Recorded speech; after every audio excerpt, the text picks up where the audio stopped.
In today's video, I'm going to teach you how to change currency to CAD in QuickBooks Online.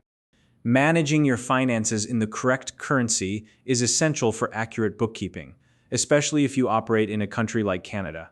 QuickBooks Online, a popular accounting tool, makes it straightforward to customize your settings, including the default currency for your reports and transactions.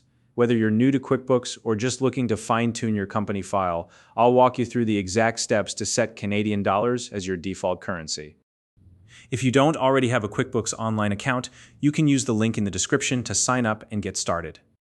Now, let's dive into the tutorial.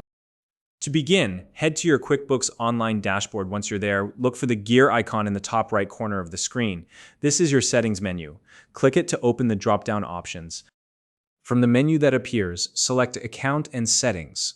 This is where you can manage all the core settings for your company file. Once you're inside the Account and Settings section, take a look at the left-hand panel. You'll see several tabs here. Find the one labeled Advanced and click on it.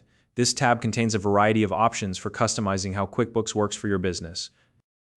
Now, scroll down the Advanced Settings page until you find the Currency section.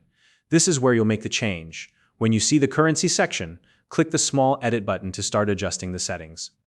Next, you'll need to open the drop-down menu that appears. Here, you'll see a list of available currencies. From this list, select Canadian dollar, which is abbreviated as CAD. Once you've clicked on it, you're almost done. After selecting Canadian dollar, confirm your choice to save the changes.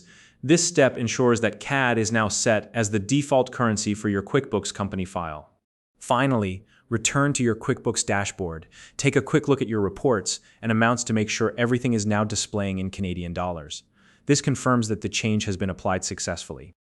And that's it. You've now updated the default currency in QuickBooks Online to Canadian dollars. If you found this video helpful, please like and subscribe.